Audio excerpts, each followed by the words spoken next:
Nah,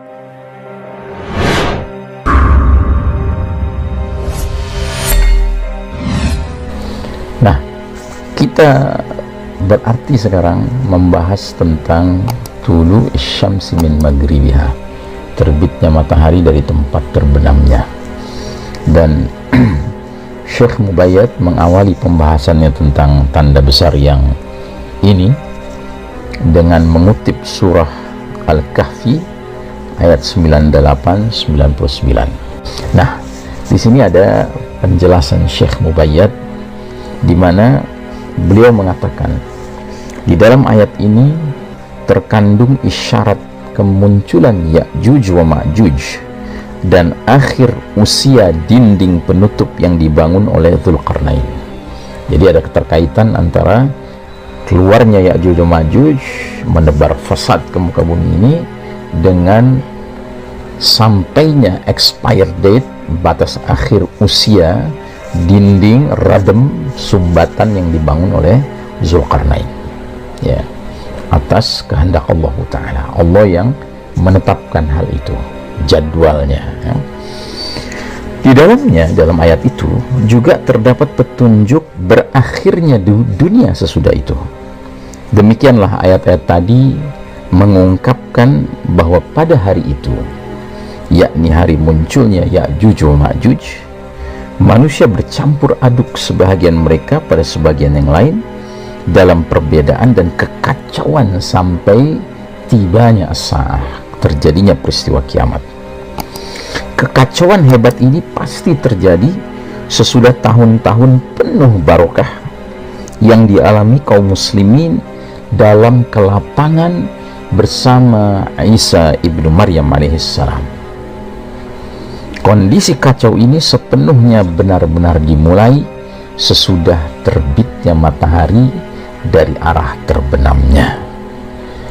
Ibnu Hajar radhiyallahu an atau rahimahullah menyatakan hal itu ketika mengomentari hadis yang ia nukil dari Abdu bin Humaid pada kitab tafsirnya, yaitu manakala dia mengeluarkan hadis Abdullah bin Abi Aufa.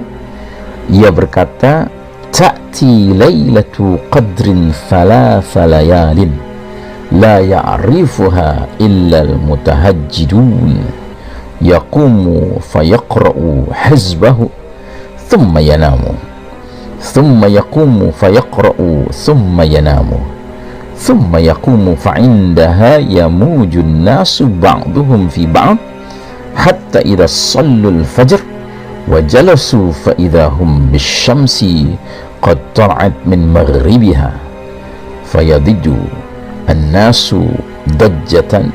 ضجة واحدة حتى إذا توسطت السماء رجعت.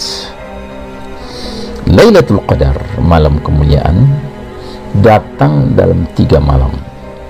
Tiada yang mengetahuinya kecuali orang-orang yang melakukan sholatul tahajud.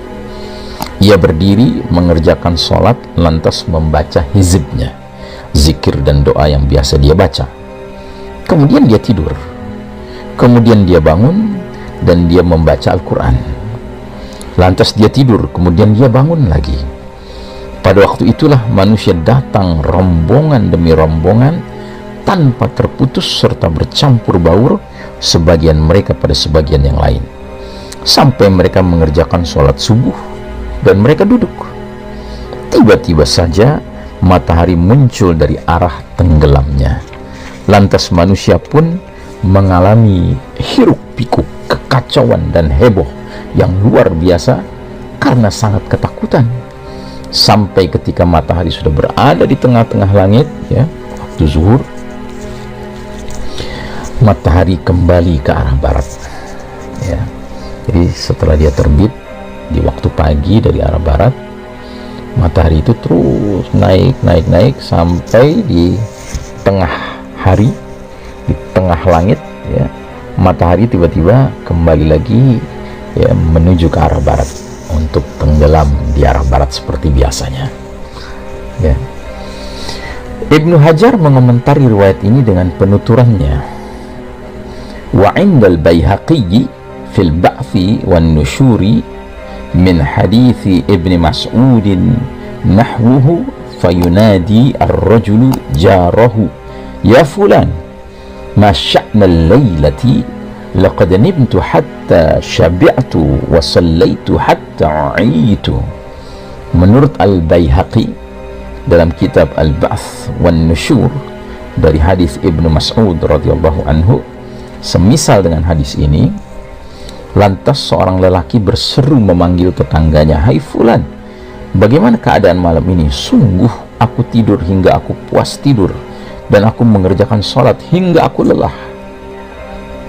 Nah, diteruskan penjelasannya oleh Syekh Mubayyad dengan mengatakan, Nu'aim bin Hammad meriwayatkan dari arah yang lain dari Abdullah bin Amr radhiyallahu anhuma, la talabbathuna ba'da Ya'juj wa Ma'juj illa qalilah hatta tatlu' asy-syamsu min maghribiha fayaqulu man la khalaqa lah ma nubali idza radda Allahu daw'ahu 'alaina min haitsu ma tala'at min masyriqiha aw maghribiha.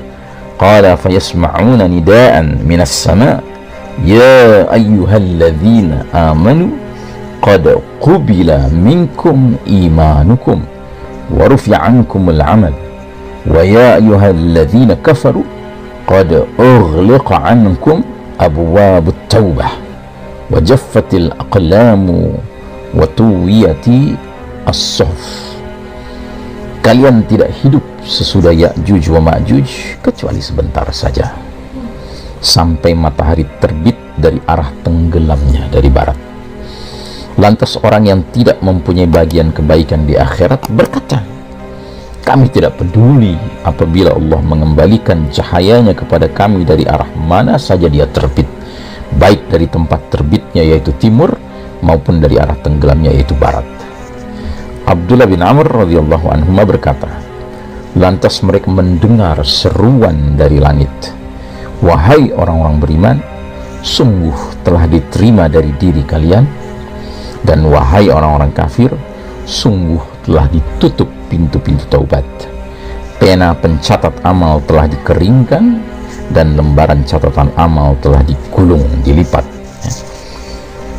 Pada kitab Al-Azamah juga termaktub hadis panjang yang mengisyaratkan keadaan yang sangat mengerikan dan kekacauan yang menimpa manusia disebabkan oleh tertundanya matahari terbit. Hadis dan asar ini seluruhnya mengisyaratkan bahwa terbitnya matahari dari arah barat tidaklah terjadi kecuali selang waktu tidak lama setelah Ya'juj wa Ma'juj. Bahkan peristiwa terbitnya matahari dari barat itu terjadi pada zaman yang sama dengan munculnya generasi Ya'juj wa Ma'juj. Sesudah itu orang-orang beriman tetap kukuh di atas keimanan mereka, dan kekafiran tetap disematkan atas orang-orang kafir, sehingga tidak diterima taubat ataupun amal saleh seorang pun di antara mereka sesudah munculnya matahari dari barat tersebut. Demikian bahasan kita kali ini. Wassallallahu ala nabiyyina Muhammadin wa ala alihi wa sahbihi wa sallim tasliman walhamdulillahi rabbil alamin.